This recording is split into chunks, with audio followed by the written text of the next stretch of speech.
साथियों नमस्कार। आज हम एक बहुत ही इम्पोर्टेंट शरीर के तत्व के बारे में बात करेंगे जिसको बोलते हैं कैल्शियम। कैल्शियम हमारे शरीर के अंदर आप सब जानते हैं कि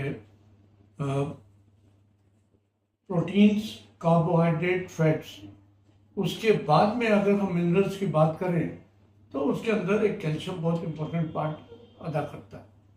कैल्शियम शरीर के अंदर, हड्डियों के अंदर 98% शरीर जो है शरीर का कैल्शियम या हड्डियों में होगा या आपके दांतों के अंदर होगा। बाकी 2% जो है आपका कैल्शियम आपके ब्लड के अंदर होता है। जहाँ तक हड्डियों वाले कैल्शियम की बात है, वो आपकी हड्डियों को मजबूत करने में, उसका मैट्रिक्स जो है, उसकी बोन मैरो और बाकी मैट्रिक्स जो है उसको स्ट्रेंथन करने में काम आता है और दांतों को आपके ठीक रखता है। जो 2% आपका कैल्शियम आपके ब्लड में है, उसका काम होता है कि आपके बॉडी के अंदर नर्व सिग्नल्स को रेगुलेट करना। हार्मोन्स, कई हार्मोन्स हैं जो इसके माध्यम से बनते हैं, इंसुलिन टाइप, और मसल्स की मूवमेंट। मसल्स आप जानते हैं कि कॉन्ट्रैक्ट होते रहते हैं, रिलैक्स होते रहते हैं। ये भी जो मेजर काम इसके अंदर होता है वो कैल्शियम करता है। तो अगर हमारे शरीर के अंदर यानी कि ब्लड के अंदर मेनली कैल्शियम की मात्रा कम होती है, क्योंकि तो बहुत इंपॉर्टेंट पार्ट है, तो ये जो आपका ब्लड है आपके हड्डियों में से कैल्शियम को खींचना शुरू कर देता है और हड्डियां जो है कमजोर होनी शुरू हो जाती हैं। तो जब हम बात करते हैं कि कैल्शियम की रिक्वायरमेंट क्या होनी चाहिए, वुमेन यानी कि महिलाओं को 50 साल से कम उम्र की हैं तो 1000 मिलीग्राम्स पर डे, और जो उसी प्रकार से जो 70 साल से बड़े लोग, छोटे लोग हैं, आदमी हैं, उनको भी 1000 मिलीग्राम।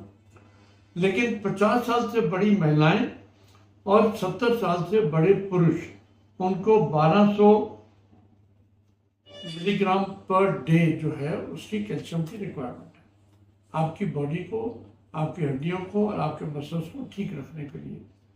जिन लोगों को डाइट के अंदर पूरा कैल्शियम नहीं मिल पाता, उसके अंदर सबसे पहले तो आपका जो ब्लड का कैल्शियम है वो कम हो जाएगा।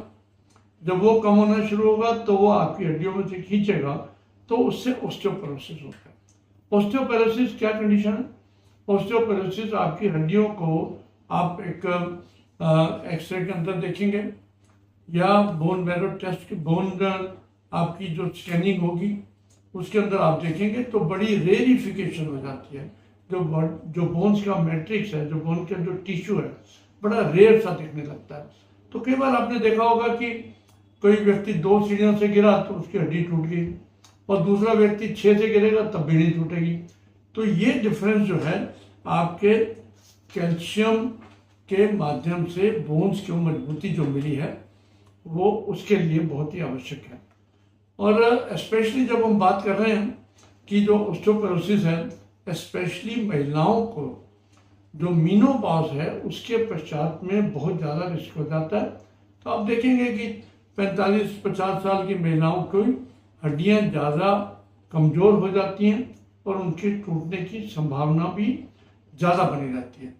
तो हमारे भोजन में अगर हम बात करें कि किस किस चीज़ से हमारे को कैल्शियम मिलता है, तो ये एक बहुत ही इम्पोर्टेंट चीज़ है, क्योंकि हम इसको कई बार अपने भोजन को बड़ा इग्नोर करते हैं कि क्या क्या चीज़ें हमें कैल्शियम दे रही हैं। डेयरी प्रोडक्ट्स, दूध और दूध से बने हुए सारे प्रोडक्ट्स, बीन्स यानी कि आपके दालें, और उसके साथ साथ लीफी ग्रीन वेजिटेबल्स के अंदर कैल्शियम अच्छी मात्रा में होता है। और उसी प्रकार नॉन वेजिटेरियन फूड्स के अंदर भी जैसे फिश हुआ, फिश और इवन चिकन के अंदर, या जो फोर्टिफाइड फूड्स हैं टोफू के अंदर, और इन सब चीज़ों के अंदर भी आपको कैल्शियम अच्छी मात्रा के अंदर मिलेगा। लेकिन फिर कमी किसको होगी? कमी किन लोगों में होगी? जो बिल्कुल ही वेजिटेरियन डाइट, वेजिटेरियन में आप कहूँगा वेगन डाइट की बात कर रहा हूँ। वेगन डाइट यानी कि जो दूध भी नहीं लेते उन लोगों के अंदर ज़्यादा संभावना है। जिनका हाई प्रोटीन डाइट लेते हैं या हाई सोडियम डाइट लेते हैं, उसके अंदर संभावना बनी होती है कि उनके पेशाब के माध्यम से कैल्शियम निकलता ज़्यादा है। कुछ कंडीशंस ऐसी होती हैं शरीर की, जैसे कि क्रोन्स डिजीज है या इन्फ्लेमेटरी इंटेस्टाइन्स की जो बीमारियां हैं, उसके अंदर कैल्शियम का एब्जॉर्प्शन आपकी आंतों से कम हो जाता है। जिन लोगों का जो गैस्ट्रिक बाईपास सर्जरी, जो कि आप वजन कम करने के लिए जो आप स्टोमक को छोटा करते हो, उन लोगों के अंदर भी इस कैल्शियम की कमी की पूरी संभावना बनी रहती है। कुछ जो लोग स्टेरॉइड्स के ऊपर रहते हैं लंबे समय तक, अपनी जिनकी हड्डियों की वजह से या ऑटोइम्यून डिजीज की वजह से या बाकी बीमारियों की वजह से जिनको लंबे समय तक स्टेरॉइड्स देने पड़ते हैं, उन लोगों के अंदर भी कैल्शियम की संभावना होती है। और जैसे मैंने पहले कहा कि मीनोपॉजल लेडीज के अंदर ये जो चीज़ें हैं, ये सारी की सारी जो कैल्शियम की कमी की पाई जाती हैं। तो इन लोगों को क्या करना पड़ता है? हाँ, तो गो बैक टू नेचर, दूध लें ज़्यादा, ये सब चीज़ें ज़्यादा लें। लेकिन इसके बावजूद अगर नहीं हो पाता तो उनको कैल्शियम सप्लीमेंट लेने होते हैं। और कैल्शियम सप्लीमेंट्स अमूमन देखा जाए तो अधिकतर लोग जो हैं वो अच्छी तरह से इसको एब्जॉर्ब कर पाते हैं, लेकिन कुछ लोगों के अंदर कई बार गैस और दूसरी जलन की भी संभावना बनी रहती है।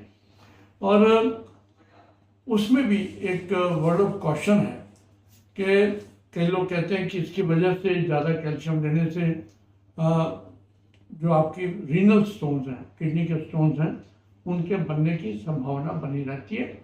यहाँ यह बताना जरूरी है कि अधिकतर जो रीनल स्टोन्स हैं वो कैल्शियम ऑक्सीलेट्स के होते हैं, और जो एब्जॉर्प्शन जो एक्सक्रीशन आपके कैल्शियम का आपके पेशाब के माध्यम से होता है, वो जब नहीं हो पाता, उन लोगों के अंदर ये कैल्शियम ऑक्सीलेट के क्रिस्टल्स बनते हैं और बाद में पथरी का रूप ले लेते हैं। तो कैल्शियम की एक अपने डॉक्टर से बात करके लें। कुछ लोगों के अंदर कैल्शियम वाले ज़्यादा लेने से डिहाइड्रेशन हो सकती है, नौसिया हो सकता है, इरिटेबिलिटी हो सकती है। कुछ लोग जो हैं वो इसको एब्जॉर्ब तरीके से नहीं कर पाते, उन लोगों के अंदर ये आपको कैल्शियम को अपने डॉक्टर से बात करके ही लेनी चाहिए। कैल्शियम के भी कई प्रकार के हैं, मार्केट के अंदर अवेलेबिलिटीज़ हैं। कुछ मेन जो टाइप्स हैं वो कैल्शियम कार्बोनेट है, जो काफ़ी सस्ता पड़ता है, और कुछ जो है कैल्शियम साइट्रेट के रूप में लेते हैं, वो थोड़ा महंगा पड़ता है। लेकिन ये भी आपका डॉक्टर आपको बताएगा कि आपने कौन सा कैल्शियम आपको सूट करेगा और आपने कितनी मात्रा के अंदर कैल्शियम की गोली खानी है। और कैल्शियम की गोली खाने के साथ साथ आपको बता दूं, कुछ च्यूएबल टेबलेट्स भी आती है मार्केट के अंदर, कुछ दूसरी पानी से खाने वाली गोलियां भी आती है मार्केट के अंदर, और कुछ कॉम्बिनेशन के अंदर भी आते हैं, जैसे कैल्शियम, मैग्नीशियम और विटामिन डी की टेबलेट्स आती है। वो आपकी बोन्स को और ज़्यादा मजबूत करेंगी, क्योंकि मैग्नीशियम और जो विटामिन डी है वो एक दूसरे की एब्जॉर्प्शन जो है आपकी आंतों से वो ज़्यादा इम्प्रूव करता है। तो साथियों, कैल्शियम बहुत इंपॉर्टेंट है, लेकिन उसके साथ साथ इसकी एब्जॉर्प्शन भी हो, आपकी डाइट ठीक हो, तो उसके माध्यम से आपके ब्लड के अंदर और बोन्स के अंदर, दोनों के अंदर आपका कैल्शियम जो है बहुत आवश्यक है।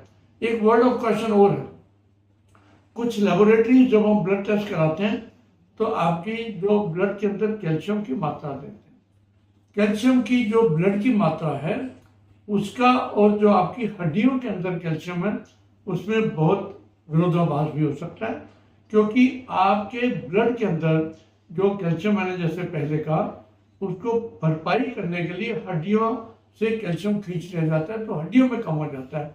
तो केवल अपनी ब्लड की कैल्शियम की रिपोर्ट देखकर खुश ना हो, आपको बोन डेंसिटोमेट्री या बोन के जो बाकी टेस्ट हैं वो आपको बताएंगे कि आपकी बोन के अंदर कितनी क्षमता है और बोन के अंदर कितना ऑस्टियोपेरोसिस या ऑस्टियोपिनिया है कि नहीं, ये सब चीज़ें उसके माध्यम से आपको पता लगेंगी। मुझे लगता है कि मैंने आपको सिंपल शब्दों के अंदर कैल्शियम की जो हमारे शरीर को रिक्वायरमेंट्स हैं उसके बारे में बताया। आप इस वीडियो को शेयर करें, लोगों को बताएं, ताकि सबको ये ज्ञान प्राप्त हो। बहुत बहुत धन्यवाद। नमस्कार।